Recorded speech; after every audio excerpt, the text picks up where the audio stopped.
রবিবার দুপুরে সাভারের বিভিন্ন এলাকা থেকে নারী পুরুষ মিছিল নিয়ে জড়ো হন Titas gas transmission and distribution company পিএলসির সাভার আঞ্চলিক কার্যালয়ের সামনে।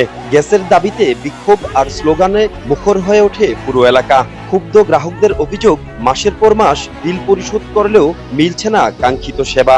এছাড়াও গ্যাস পাম্পেও ঘন্টার পর ঘন্টা লাইনে দাঁড়িয়ে মিলছে না কাঙ্ক্ষিত গ্যাস।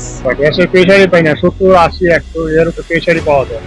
তো আমাদের চলাফেরা করা খুবই কষ্ট হচ্ছে। সিরিয়ালে অনেক বাস লাগে, তো বাসে 5-6 হাজার টাকার গ্যাস যায়, পরবর্তীতে ছোট গাড়ি গেলে গ্যাস পায় না। এই আমরা বিল দেবো, গ্যাস পাবো না 1 বছর 2-3 বছর ধরে এরকম, আর 2 মাস ধরে তো 1 মিনিটের লেগে একটা গ্যাস আমরা আমাদের মধ্যপাড়া 4 নম্বর 5 নম্বর আমরা কোনো গ্যাসই পাই না, কোনো গ্যাসই না। কিন্তু আজকে 3-4 মাস যাবত চুলা 1 মিনিটের জন্য জ্বলে না।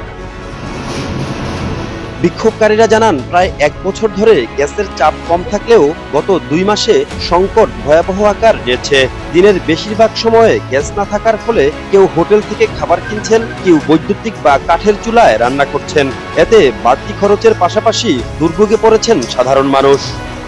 ঈদের আগের দিন থেকে এই গ্যাস পাচ্ছি না, গ্যাসের জন্য আমাদের অনেক সমস্যা হইতেছে। সিলিন্ডার গ্যাস ব্যবহার করার মতো এরকম সামর্থ্য সবাই নাই, আমাদেরও নাই। হয় আমাদের গ্যাস বিল আমাদের স্থগিত করুক, আর যখন গ্যাস আসবে তখন আমাদের বিলটা নেই।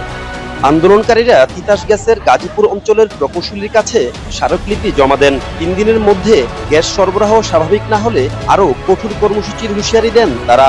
এদিকে গ্রাহকদের অভিযোগ গুরুত্বের সঙ্গে বিবেচনা করা হচ্ছে জানিয়ে কোন এলাকায় কি ধরনের সমস্যা রয়েছে তা শনাক্ত করে দ্রুত গ্যাসের চাপ বাড়ানোর উদ্যোগ নেওয়া হবে বলে জানান তিতাসের এই কর্মকর্তা।